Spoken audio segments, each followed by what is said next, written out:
Okay, so yesterday we talked about, I went briefly over how the Affordable Care Act became law. So if you recall, what is a filibuster-proof majority? How many votes? 60. 60. So if one of the two parties in the Senate has 60 seats, they cannot stop, or they can stop a filibuster. Otherwise, one member of the Senate can tie it up. Now, one story I didn't tell you yesterday was the longest filibuster in American history by an individual senator. It was actually conducted by a senator named Strom Thurmond. Strom Thurmond was a Democrat from South Carolina. Okay? In 1948, Strom Thurmond ran for president as a Dixiecrat. A Dixiecrat. These were segregationist Democrats. Strom Thurmond went on to serve in the United States Senate till the ripe old age of 99. South Carolina re-elected him at the age of 96. Okay? Now, eventually, Thurmond, like many in the South, became Republicans. And what was interesting about him, he was the one that tried to hold up the Civil Rights Act of 1964, okay? When he died, and this is really a crazy story, it was found out these two women came forward. Strom Thurmond had a love child. I mean, he had been married to the same woman for, I don't know how many years, but he had an affair on his wife with a black woman. Oh, dude. And they had a child together. Now, these two women, now the woman was like in her 70s by this time, and the daughter was in her 40s. Okay? They never came forward, even though Strom Thurmond had served in the Senate all that time, fought against the Civil Rights Act and everything. They never came forward. What we find out is that Strom took care of the two ladies. I mean, he paid for their education. He had a relationship with them. And they never felt necessary to tell people what had happened until he died. It was kind of crazy when that came out. Okay? But, yeah, Strom, I mean, he kept his mental faculties into his late 90s, and they kept re-electing him. Yeah.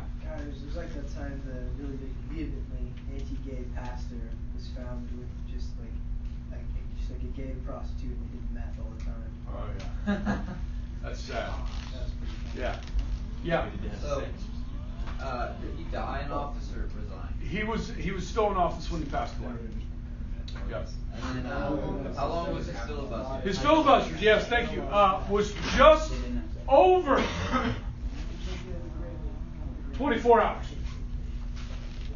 He stood and talked for that long? Yep. You got to be very careful about what you drink during your lead up to the filibuster, because you can't leave and go pee. Okay? You got to hold it. Because if you give up the floor, it's over. He held his pee for 25 hours? Just over 24 hours. Yes, just bring a bottle.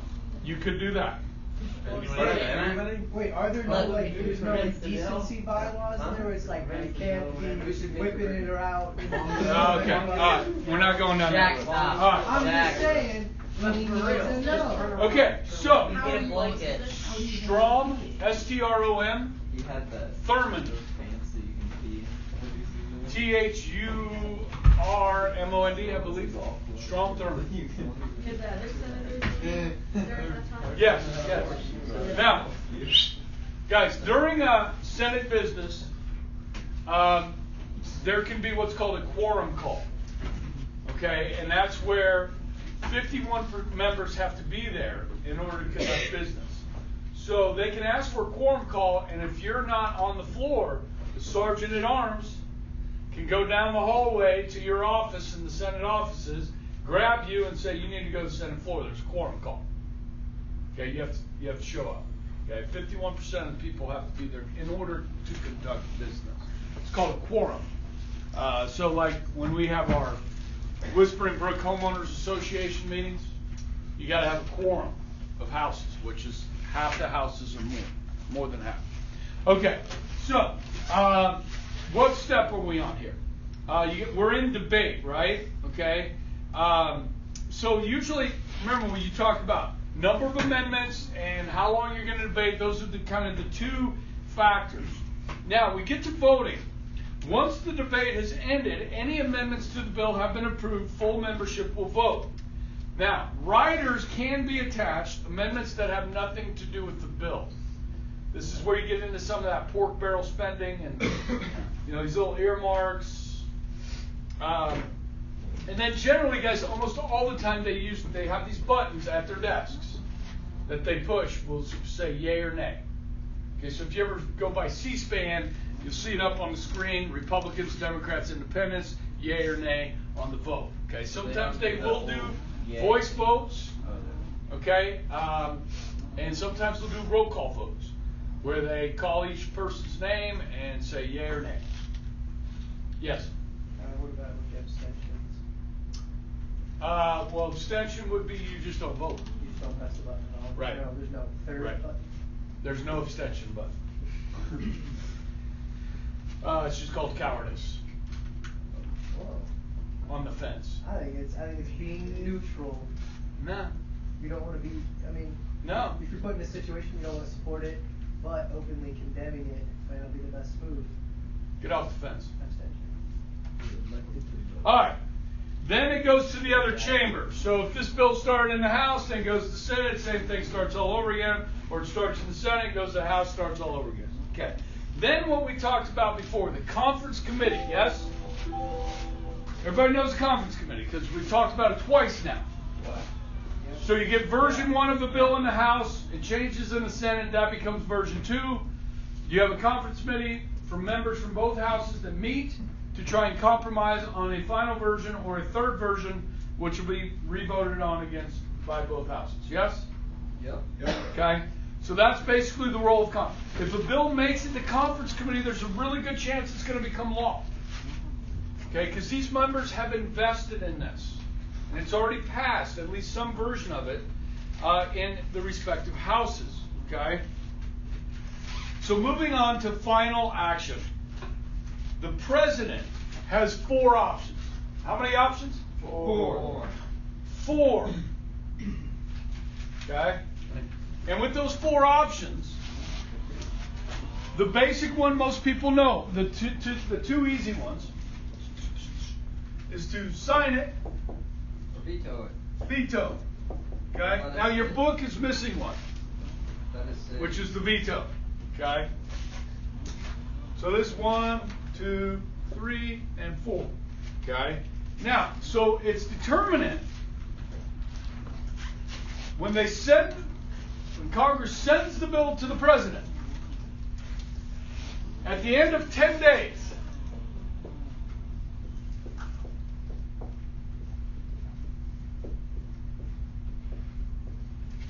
if Congress is in session, it automatically becomes law.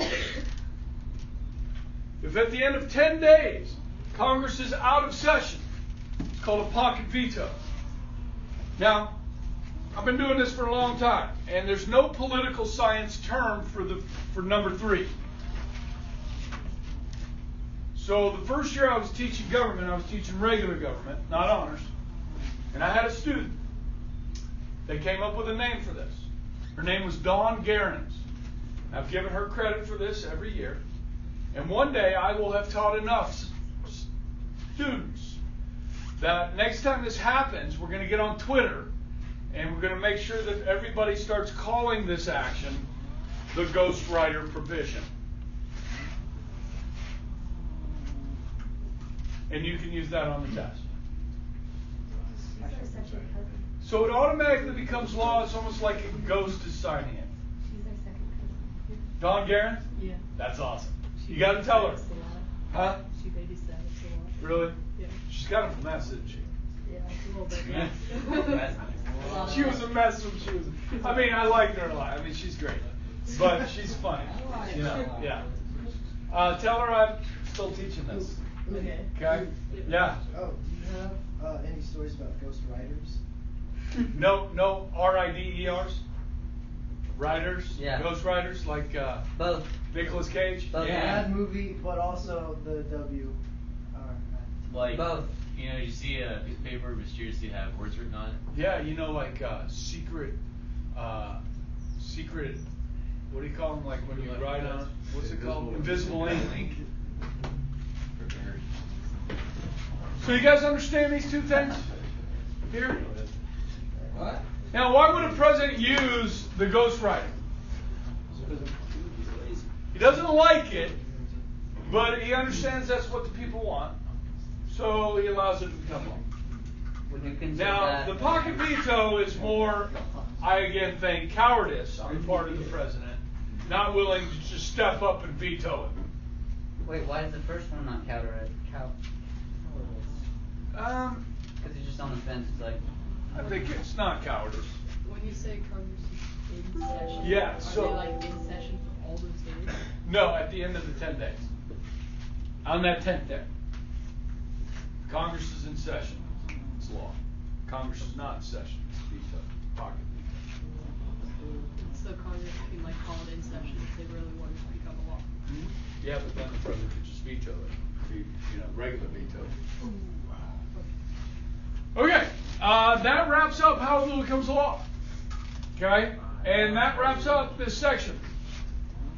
So if you look at your review sheets, if you will, I'll talk a little bit about the test. Okay, you guys are going to be required to know the names. Last names will suffice. Of the representative for the 4th District of Kansas, which is who? Ron Estes. It's not in your book on the bottom of page 77.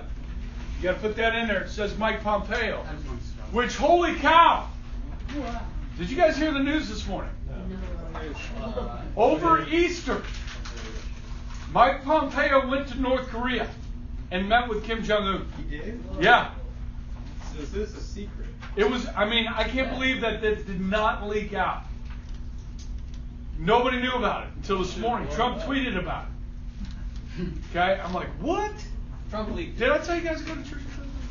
Yeah, so, no, Mike Pompeo was, he met with Kim Jong-un. And also in the news this morning is that, yesterday, North Korea and South Korea are in talks to end the 68-year Korean War. Which still, there's only been a ceasefire. Started in 1950, we had a ceasefire in 53. This war is 68 years old. And they're in talks right now to officially end the war. And Pompeo's conversations with Kim Jong-un were about denuclearization of the Korean Peninsula. Which is great for humanity. Wait a minute. I hope it happens. Is Kim Jong-un no Korean, or not Kim Jong-un, is Pompeo no Korean? Yeah. Yeah. How do we know that? Oh, come on now. Yeah, I believe in learning that you're not supposed to trust a dictator. that's right. So why is that good news? It doesn't really mean anything. Well, look, I think what has happened, and I've been paying attention to this stuff for a long time. Okay, the sanctions that we have on North Korea at this point in time are crippling. They are in dire straits. Their people are starving. Their government is starting to starve, and I think that's part of the problem. Is that Kim Jong-un's situation is really bad. So I think they've kind of opened the door. You had the Olympics, and you're right. You have to trust but verify. I'm with you, man. We have to be very skeptical. We got to remain skeptical. Skeptical. Wait a minute. So what would we have done in different with somebody else then, like in the past? So how would we have done something different in the past so that we could like apply it to now? I guess. Okay, so I can tell you in the 90s. What would we have when, to well, in the 90s when Clinton was in office, his Secretary of State, who was Madeleine Albright, okay, who government students in Mrs. Love's class are learning about right now. She went to North Korea and she met with Un's father, Kim Jong-il, and they made an agreement to help North Korea build nuclear power plants and give them that technology. They ended up, and they said they would put cameras in the facilities, and they ended up turning off the cameras. And a few years later, they developed a bomb. We gave them the technology. There's a big difference between what Trump and Pompeo are doing than what Clinton and Albright did. Okay, I remember writing a letter to the editor of the Wichita Eagle when Clinton went over there, and I said exactly what you said. Haven't we learned not to trust communist dictators? Okay, and I was right. But is this different? I think it is. I mean, they're not going to give it. We're at this point, even to have these talks, we're not giving anything up. We're still having military exercises with the South Koreans. We're doing all the things. In the past, what we would do is we say, okay, we won't do this if you guys agree to talk. You know, we're giving something up, or we'll take away some of the sanctions against you, so Oh, that. we're not taking away sanctions. Oh no, not at this point. Not until they actually do something. Not at this point. We have not given up anything yet. And I hope they stay true to that. Because that's the game the Kims have played. All these years they've played this game. Okay? Pretend to talk peace, get some concessions. Okay? But if, like, he gets overthrown or gets hurt and sees or whatever, what could happen? Well, yeah, I mean, that right now, that's pretty much an autocracy. I mean, it's ruled by him. When you look at China and you look at the Soviet Union, the Communist Party had more sway with the leader, not under Stalin. Because Stalin was an autocrat. I mean, he controlled everything, right? But like you look at other leaders, other Soviet leaders, they had to listen to the party. I think Kim Jong-un is a sole autocrat. Now, there is the party, but I think they're seeing, hopefully this is the end. You know, that things are... Now, it doesn't necessarily mean that we say you can't be communist. Vietnam is still communist, but we have very good relations with Vietnam right now. You know what I mean? You have to have human rights. That's kind of what we need to push for, is the human rights. You know, people's ability to not fear for their lives from the government, for speaking out against the government, like in Cuba. Awesome.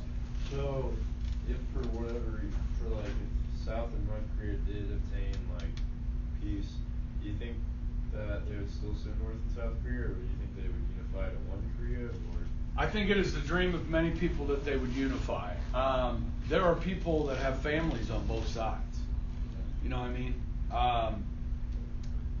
I think that South Koreans would like to see that, where they would unify. Now, there's got to be some economic considerations they got to think about with all that. But I think working together, they might be able to pull it off. Now, does China want to see that? No. So that's something to think about too. Because if the peninsula democratizes, China doesn't really like that. They like having the little puppet over here. So he's not really a puppet, They but just like having a nice buffer. yeah, it's a buffer for them. Absolutely. Okay, so back to the test. We were on Ron Estes. Yeah. How do you spell E-S-T-E-S. And who represents you in the United States Senate? Moran and Roberts, okay? And then the leadership. You need to know the leadership names, okay? You will not need to know the whips, their names, okay? I won't go that low. But everybody else is fair game, okay? On page 73, 74, right? With the pictures on it. Jaden, you're on there. What page is that? 74. All right, and guys, that's a bunch of the fill in the blanks. There's 15 fill in the blanks. A bunch of those are just the names. Okay. The other fill in the blanks will involve, you know, Congress as a whole, the legislative branch, how it's populated, and so forth. How it's divided up. There's, I think it's 12 matching, 15 matching. 15 matching, okay? Now the matching, remember, you have to differentiate between the House and the Senate. So in only this body, they can approve treaties. How many matches? Sorry. Senate, okay, 15, okay? And so House and Senate will be used more than once because I'm going to give you several of those types of questions. House and Senate will be used more than once. The others are just like those vocab words you have on your review sheet. Is there a reason why you have to No. Sorry. Then the short answer. Okay, so I have 4 short answers. Okay, that deal with just the notes. Name 2. Name 2. Give 4. It's an easy one. Give 2. You guys start to get the hang of that. You know where to look in the notes, and I say, I get 2. Give me 2, right? You got that? You guys are figuring it out. You know what I'm saying? Huh? Yeah. All right. So then, on how a bill becomes a law, there are a total of 11 questions. There's 5 worth 1 point. And these are short answers. These are short answers that you can answer with 1 or 2 words. Like, in what stage? Who decides? The person that decides to answer this question The decider. could What be. is the? Just like complete sentences, okay? What? What is the? Oh. It's not. Who decides? What does it take?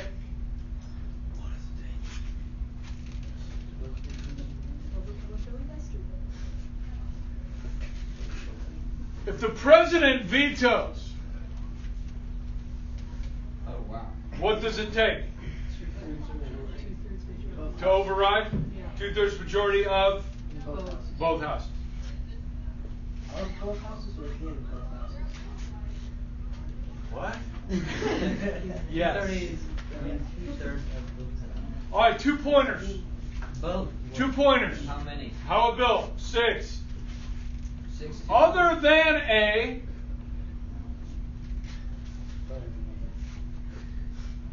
what options What was the first one? I'm sorry. Why are you writing these? YR committee What is that? Yeah. after a bill, what is the discuss the?